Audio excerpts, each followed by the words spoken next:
Dans le cas de Ravan Jafar, ça va au-delà et on voit bien d'un problème de neutralité. Là, on est dans une promotion d'opinion haineuse. Vous êtes inquiète de voir un tel personnage accéder à des fonctions aussi importantes?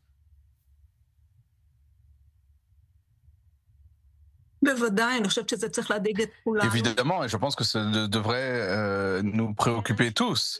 Il s'agit d'une fondation qui est responsable d'un budget très important, de beaucoup de connaissances.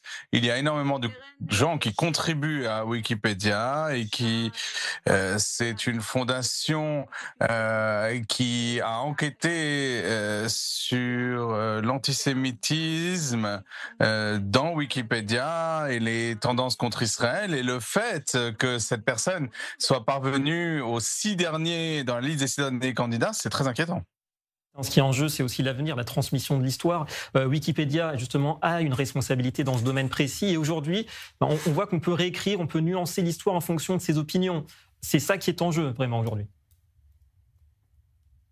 C'est exactement ce qui s'est passé, malheureusement. L'idée de Wikipédia était une très belle idée au départ. Il s'agissait de partager les connaissances, de faire participer la société civile à la création de la connaissance et donner l'accès à la connaissance pour tous. De très belles idées. Malheureusement, ce qui s'est passé dans les faits, en tout cas en ce qui concerne les sujets sensibles, et Israël, c'est un sujet très sensible, nous voyons un biais très clair. Nous voyons que ce projet crée des manipulations. On voit qu'il y a une histoire alternative qui se crée sur Wikipédia. Et pour revenir à Ravan, elle parle aujourd'hui de Jésus le Palestinien.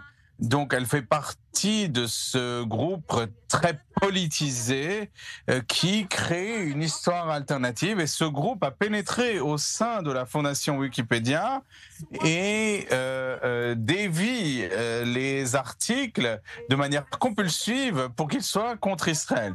Donc, il y a là un phénomène très grave parce que Wikipédia est un des premiers résultats que l'on trouve en cherchant sur Google, c'est la source d'information d'énormément de moteurs d'intelligence artificielle, en fait tous les moteurs, et c'est une diffusion qui va à des milliards de personnes qui lisent ce qu'il y a sur Wikipédia.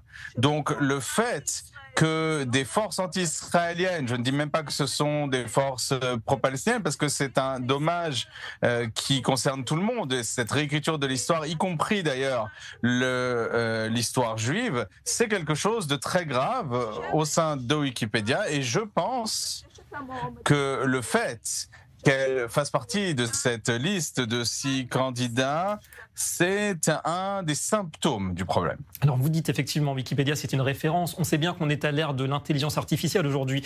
Vous pensez que ce narratif anti-Israël, ça devient la norme dans certaines organisations prestigieuses, même dans certaines sociétés de la tech, qui se revendiquent du courant woke et qui justement utilisent aussi comme base Wikipédia. Et c'est là-dessus peut-être qu'il faut agir dès maintenant.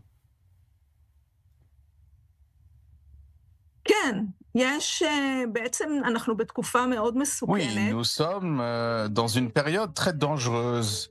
Ce qu'on voit, c'est un biais, c'est un manque de connaissances. On pourrait penser que les connaissances, le savoir est très accessible, mais on est face à une ignorance très importante.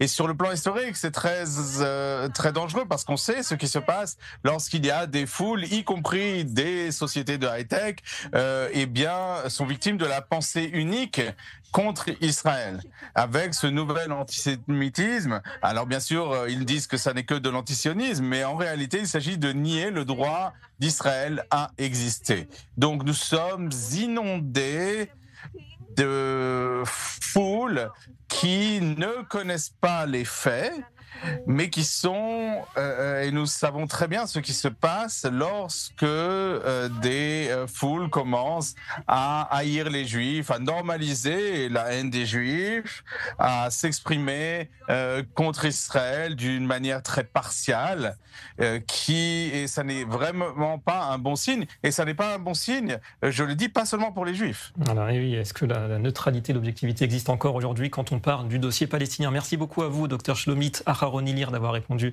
à nos questions.